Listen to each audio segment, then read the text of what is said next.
Hey guys, it's Jane.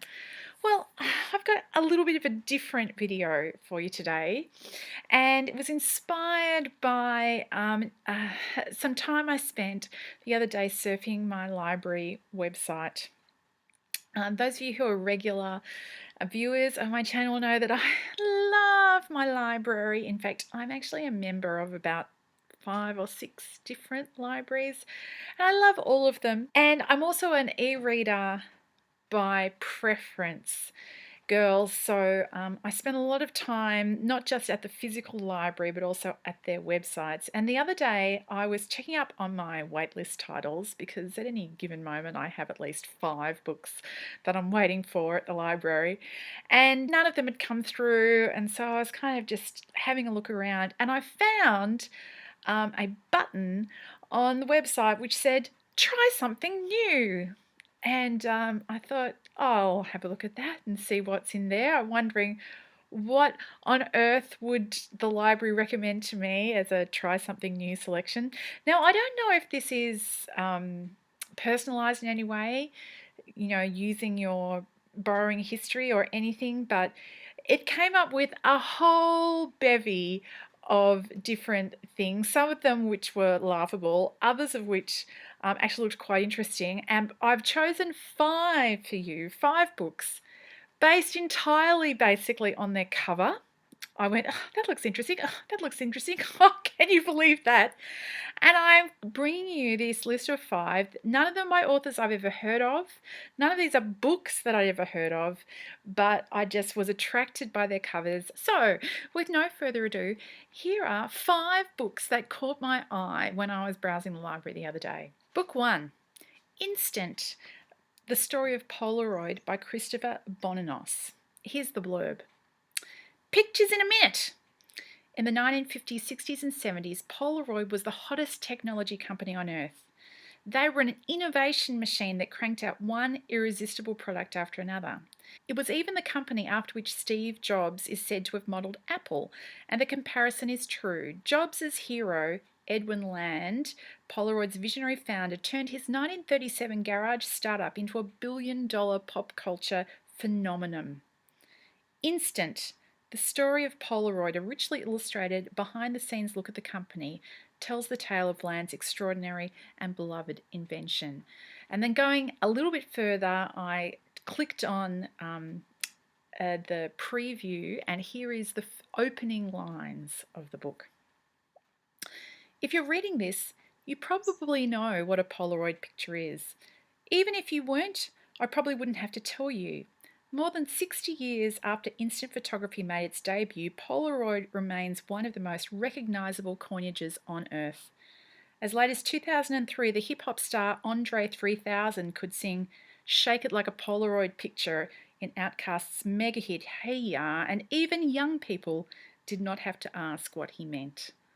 So that was the first book, Instant. The second book that I picked was Umami by Laia Jufresa, translated by Sophie Hughes. Now look at that cover. Isn't that beautiful? The rich colours, the kind of simple design. I don't know that it really tells me anything. It doesn't really lead me to know anything about what the book might be about. Umami, so maybe food. But anyway, here is the blurb. It started with a drowning. Deep in the heart of Mexico City, where 5 houses cluster around a sun-drenched courtyard, lived Anna, a precocious 12-year-old who spends her days buried in Agatha Christie novels to forget the mysterious death of her sister years earlier. Over the summer, she decides to plant a milpa in her backyard, and as she digs the ground and plants her seeds, her neighbours in turn delve into their past. The ripple effects of grief, childlessness, illness and displacement saturate their stories. Secrets seep out and questions emerge. Who was my wife? Why did my mum leave? Can I turn back the clock? And how could a girl who knew how to swim drown? And looking inside the book, here are the opening lines. A milpa, I said. I stood up on my chair in the dining room and said, a proper, traditional milpa with corn and beans and squash. I could plant it myself right next to the picnic table. Okay.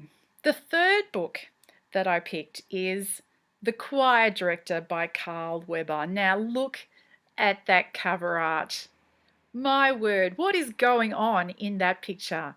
If this is one of those pictures that tells 1,000 words, I could come up pretty much just looking at that picture and the title with what I think is probably not far off what this book is going to be. So let's hear what the blurb says. New York Times best-selling author Carl Weber. I hadn't heard of him. Have you heard of him? Maybe I'm just living under a rock. Anyway, New York Times bestselling author Carl Weber takes readers back to church, where preaching isn't always enough. Nothing goes better with the word than a song, and it's time for some hard-earned lessons in love, brotherhood, and betrayal. Bishop T.K. Wilson has done all he can to make First Jamaica Ministries a success. But with his last choir director getting caught in a scandal, attendance and cash flow are down. To fill the pews and collection plates, Bishop is counting on a new choir director, the charismatic Aaron Mackey, to revive the church. Just wait a second. Is Bishop his first name or his title?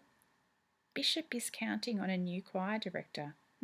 Maybe they've just lost the, preposition. Anyway, Aaron has been waiting his entire life to prove he has what it takes to be a big-time choir director. But his ways around women, past and present, could cost him more than his job. Oh my good Lord, what is this? Okay, opening up the book. Here are the opening lines.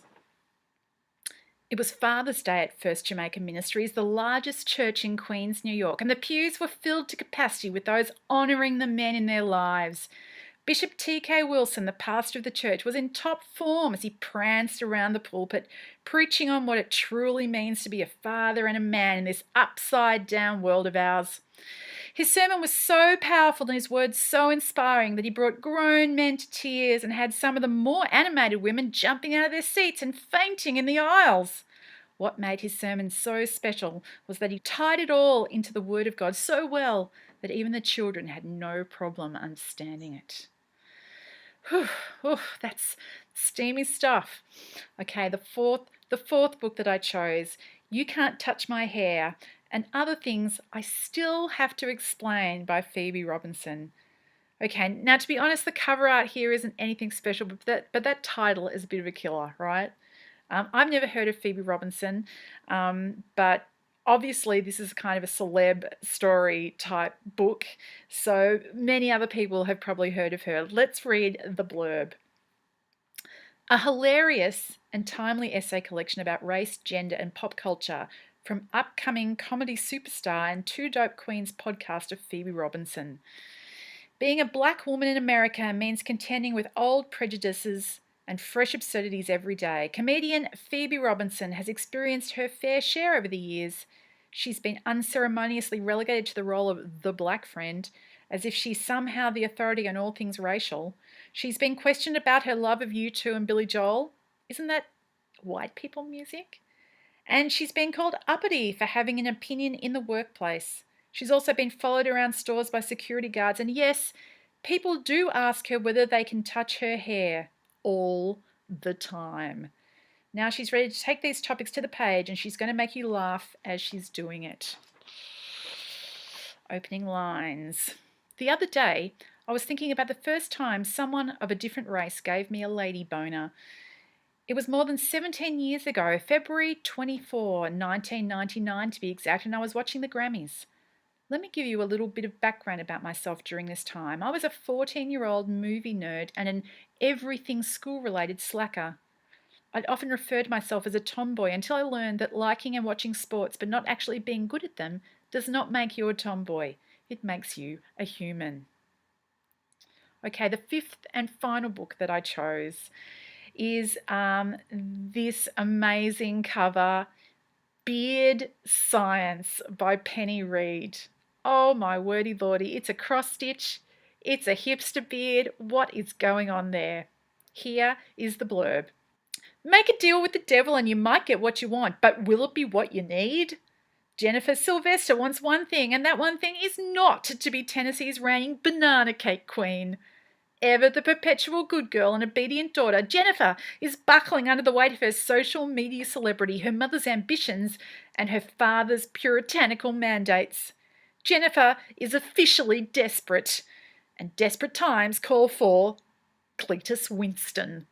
Cletus Winston is a puzzle wrapped in a mystery, covered in conundrum sauce, and now he's in a pickle. Despite being convinced of his own omniscience, extortion by the exalted banana cake queen of Green Valley has taken him completely by surprise. So, what's a maniacal mastermind to do? Likely the last thing you'd expect. That is... There are no words. Okay, let's have a look at the opening lines of Beard Science. On any given day, I woke up and I baked cake. If I had to bake cake, I preferred not to bake in large batches. That's like batch raising kids, expecting them to think and behave exactly alike, or trying to swim across every lake in East Tennessee at precisely the same time. I preferred to focus on one cake.